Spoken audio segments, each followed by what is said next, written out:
반갑습니다. 날 더운데도 불구하고 저 하른 날 이렇게 많은 분들 참석해 주셔서 감사합니다. 오후부터 비 온다고 했는데 비 오기 전에 빨리 끝내겠습니다. 12시부터 비 온다고 했는데 어찌 될라나 모르겠네.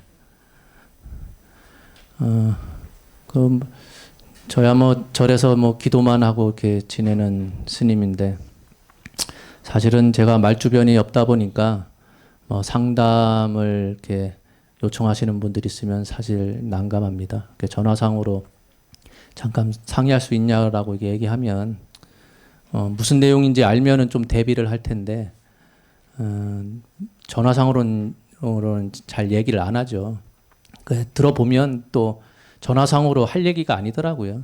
뭐 특별히 딱 집어서 뭐가 문제다라고 해서 찾아오는 게 아니기 때문에 어젠가요? 어젠가 그저께도 10시 정도에 이제 상담이 있어서 상담을 했었는데 보살님이 자기 여동생을 이렇게 데리고 왔어요. 나이도 둘 다 이제 드셨는데 그 여동생이 무슨 얘기를 하냐면은 자기 큰딸이 이제 한 20년 가까이 사람들한테 신내림 받아야 된다 그런 얘기를 들어왔지만 딸은 그런 생활을 이제 하고 싶지 않아서 직장 생활 열심히 다니면서 이렇게 20년 동안 꿋꿋이 버텨왔대요.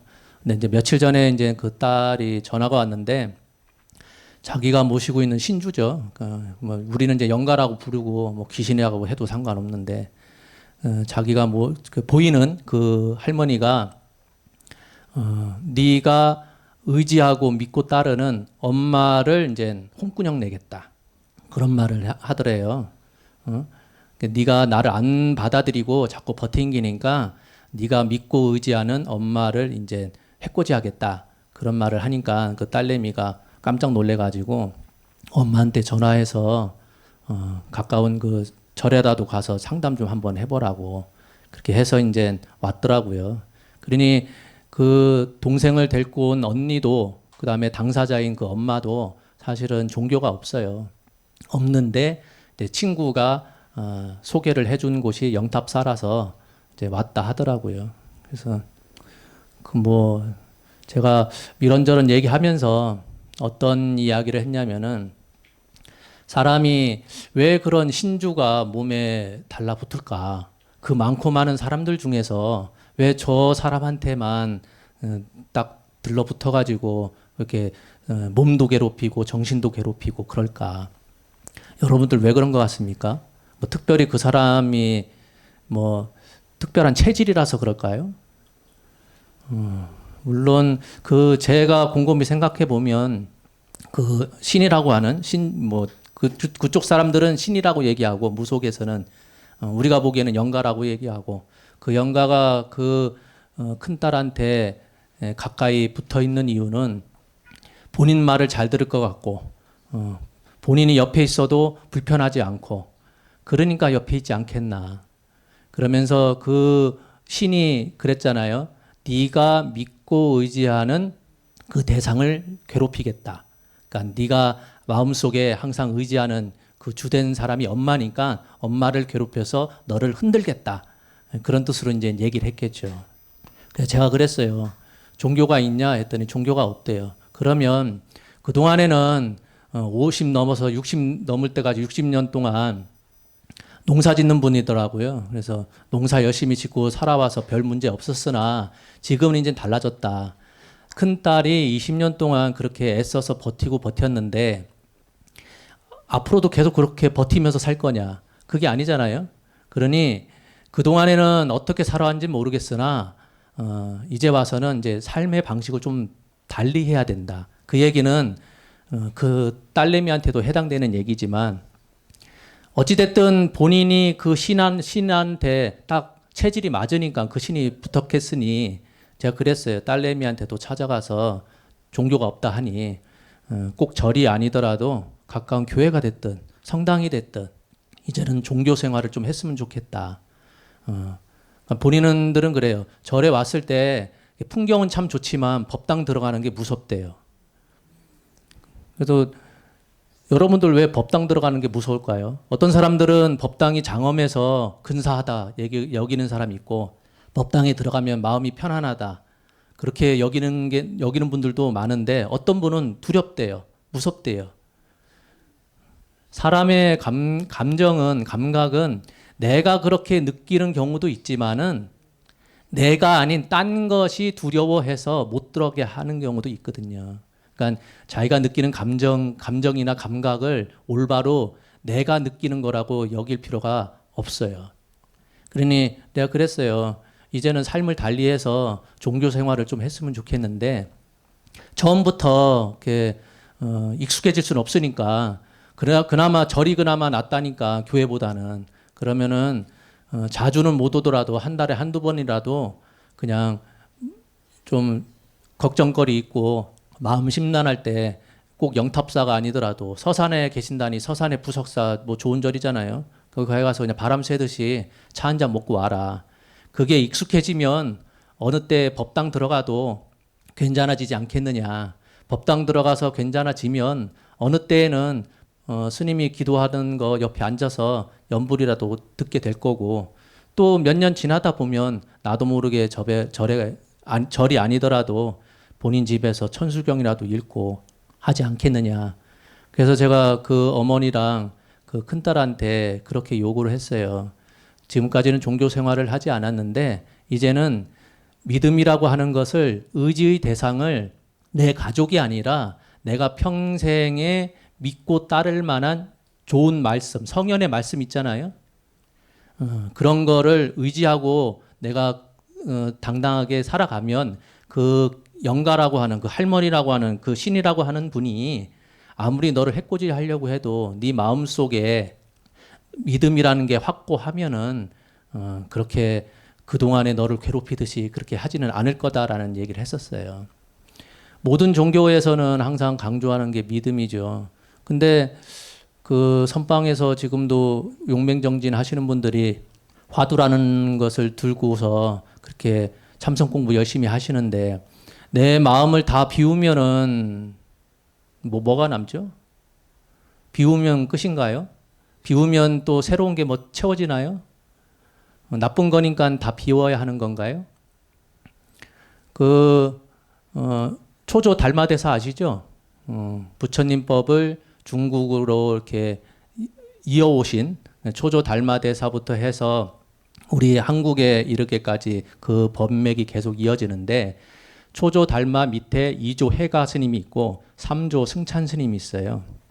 3조 승찬 스님도 어찌됐든 참선 공부 열심히 하셔서 선도리를 많이 주창하신 분인데 그분이 쓰신 책 중에 신신명이라는 게 있어요. 믿을 신자에다가 마음 신자, 그다음에 새길 명자. 글귀도 그렇게 많지 않습니다. 그 개송 37개의 개송으로 이루어져 있어요.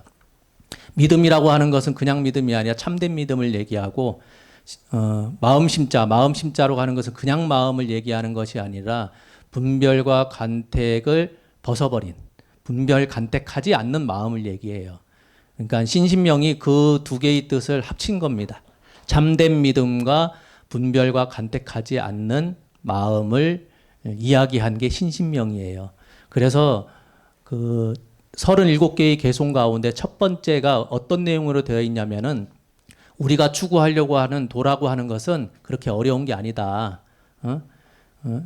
뭐만 하지 않으면 되느냐?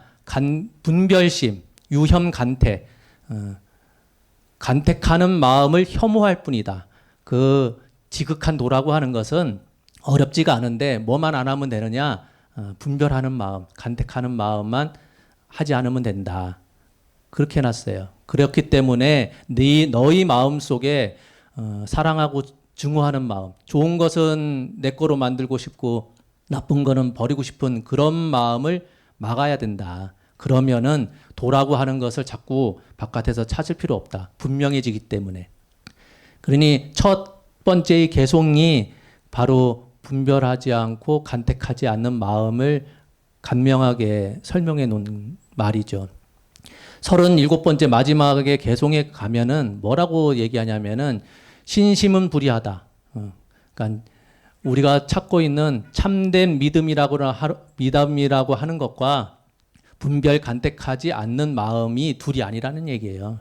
신심은 불의하기 때문에 불의한 심심이기 때문에 말로써 표현하지 못하고 글로써 쓸 수가 없다라고 얘기해요.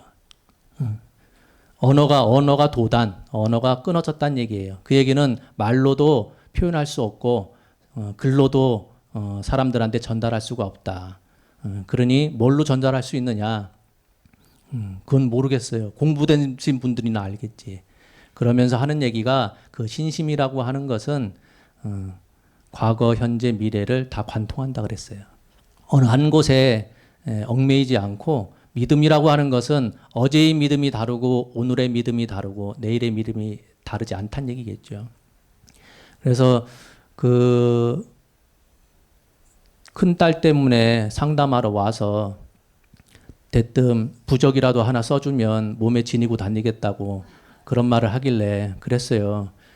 부적이라고 하는 것은 받는 사람이 믿으면 휴지 쪼가리 하나를 주더라도 효험이 있지만 받는 사람이 믿질 않으면 아무리 결명주사로 몇 날 며칠 스님이 단식하면서 잠 안 자고 이렇게 그리더라도 아무 효험이 없다고 그랬어요. 그러니 본인들 스스로가 아직 종교에 대한 믿음이 없고 그냥 딸내미가 이상한 소리 해대니까 무서워서 상담하러 왔는데 제가 뭐 어디 가가지고 그 책장 한 줄 찢어가지고 부적이라고 주면 그걸 좋아라 하겠습니까? 본인들 스스로가 믿음이 있질 않으면 아무것도 소용이 없어요. 그래서 그런 얘기를 했죠. 부탁을. 지금부터라도 종교 생활을 하셔라. 그러면 나의 성품이 바뀌고 내 체질이 바뀌면 큰 딸도 그러면 신이 들러붙지를 않아요. 왜? 나랑 안 맞기 때문에. 내가 적당한 사람이기 때문에 들러붙었는데 맨날 절에 가가지고 기도하고 신심 얘기하고 부처님만 바라보고 있으면 그 신이 좋아하라 하겠어요? 그렇게 떨쳐내가는 거지 천도제 한다, 구병치식 한다 그거 해봐야 그때뿐이에요. 제가 가장 그 신도들한테 대놓고 권하지 않는 거 뭐 천도제 해라, 구병치식 해라 그런 거 별로 얘기 안 하는 바가 그런 거예요.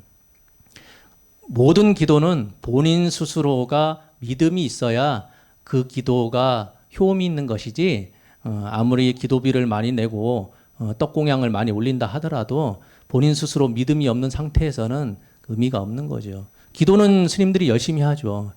그럼 그 공덕은 어디한테 가겠습니까? 기도한 스님들이 다 가져가겠죠. 안 그렇겠습니까?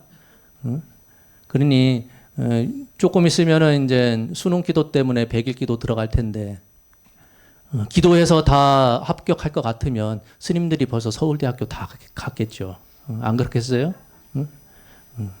그런 것처럼 우리가 신앙생활을 하는 사람들이 가장 놓치고 있는 게 내가 왜 이 자리에 왔는지 내가 앞으로 무엇을 하면서 살아갈지 곰곰이 생각을 할 때 가장 밑바탕에는 믿음이 있어야 돼요. 믿음만 있으면 어떤 어려움이 있더라도 잠시 잠깐 흘러가는 일처럼 어려운 일이 전혀 없는 사람은 없죠.